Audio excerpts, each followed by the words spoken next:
YSR Congress party అధినాయకుడిని మీరు ప్రతిసారి గొడ్డల party ఏంటిది? The answer has come from the horse mouth. మీరు గొడ్డల పార్టీ అంటూ ఉంటే ఈరోజు ఎవరో మాలాంటోళ్ళు సమాధానం చెప్పడం కాదు, జగన్మోహన్ రెడ్డి గారే సమాధానం చెప్పాడు. హార్స్ మౌత్ నుంచే వచ్చింది గొడ్డల పార్టీ. మీద గొడ్డలి లేకపోతే కత్తులు లేకపోతే తుపాకులు లేకపోతే ఇంకా మిగతా వాడింది మీరా మేమా అనే చెప్పాడు. ఇప్పుడు ఆన్సర్ చెప్పండి మీరు చేతనైతే. అరే మీరు ఒక్కదానికి మీరంతా 35 మార్క్స్ లాగా ఉన్నారే, ఒక్కదానికి సమాధానం చెప్పలేక అవతల మీద పేడబోయటం. జగన్మోహన్ రెడ్డి గారు మళ్ళా తిరిగి వస్తాడని మేమైతే అనట్లేదు, ఎందుకంటే ఎన్నికలు అప్పుడు చెప్తామని అనుకుంటున్నాం.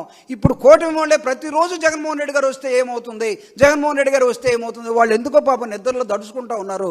వాళ్ళని దగ్గరుండి ఎవరన్నా జోలబాడండి.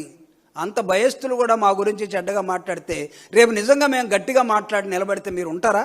సో ఇన్ని అవాస్తవాలను చెప్తున్నటువంటి తెలుగుదేశం కూటమి పార్టీ వాళ్ళ ఆ పదాల మొత్తాన్ని కూడా తీవ్రంగా ఖండిస్తూ, జగన్మోహన్ రెడ్డి గారు సచ్ ఎ లవ్లీ పర్సన్, అలాంటి ప్రేమించే మనస్తత్వం ఉన్న రాజకీయ నాయకుడు రాజశేఖర రెడ్డి గారి తనయుడిగా ఈరోజు రాష్ట్రం కోరుకుంటూ ఉంది. తిరిగి మళ్ళా జగన్మోహన్ రెడ్డి గారి పరిపాలన కావాలనే ఆ దిశగా మా ప్రోగ్రామ్స్ ఉన్నాయి తప్పితే ప్రతిరోజు మీరు చల్లే బురదని మేము కడుక్కోవాల్సిన అవసరం కూడా లేదని తెలియజేస్తూ